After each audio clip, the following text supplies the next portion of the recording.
Hello guys! Ayan, welcome po sa ating panibagong video tutorial. At ngayong araw nga po ay pag-aaralan natin kung paano gumawa ng Gmail account kahit walang cellphone number.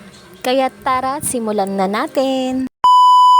Ang una po natin gagawin, pupunta tayo sa Gmail at i-click po natin tong may tao dito sa itaas at hanapin po natin dito sa ibaba itong add another account. Tapos, mapupunta tayo dito sa my setup email. I-click po natin tong other. At dito, add your email address.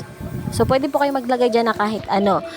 Halimbawa po ito, deguzman@gmail.com.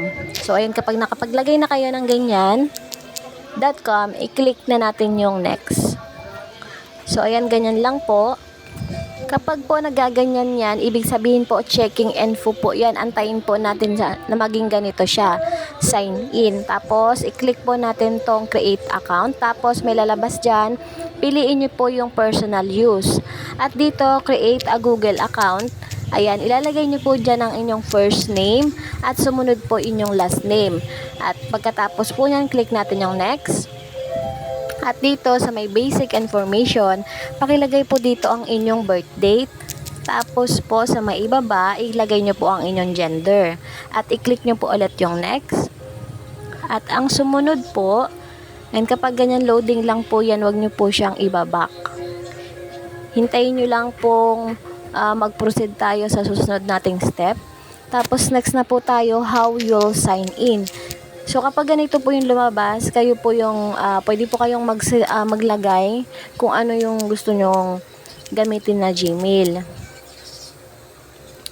Pero po, kapag hindi po nag-read yan, yung nilagay nyong gmail.com na yan, so, ibig sabihin po nyan, okay po yung email na nilagay nyo. Wala po siyang kaparehas. Pero pag nagganito po siya, nag-red, ibig sabihin po, hindi po available yung nilagay nyong username. At eto po pala, nakalimutan kong tanggalin. Kailangan po itong gmail.com, hindi na po ako maglalagay niyang ganyan kasi meron na siya dito sa gilid. Kaya po pala, halos ayaw i-accept yung username na nilalagay ko. Gawa nga po ng nagdadagdag pa po ako ng gmail.com. Dapat po, ang ilalagay ko lang dyan is yung username lang po. Wala na po kung dapat idagdag na gmail.com. Kaya ayan, halos nagre-red siya. Dapat magpo-proceed na tayo sa next step. At meron po lalabas dito na available username. Ayan, pwede po kayo mamili dyan ng isa. Tapos, click na natin yung next. At eto, create a strong password na po tayo. Pwede po kayong mag-create ng password gamit po ang inyong apelido. Tapos yung taon ng kapanganakan. At click na po natin yung next.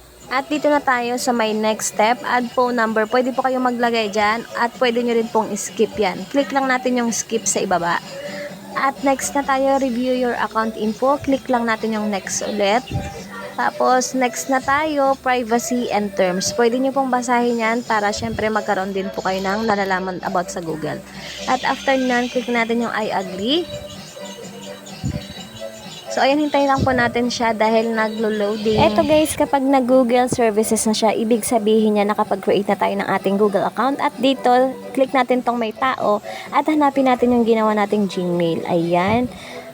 So, ayan guys, nakapag-create na tayo. Naging successful yung ating paggawa ng Gmail account kahit wala tayong phone number na nilagay. At ayun lamang po, sana nakatulong tong video na to sa inyo. At huwag niyo pong kalilimutan na mag-subscribe for more video tutorial. Ayan, thank you!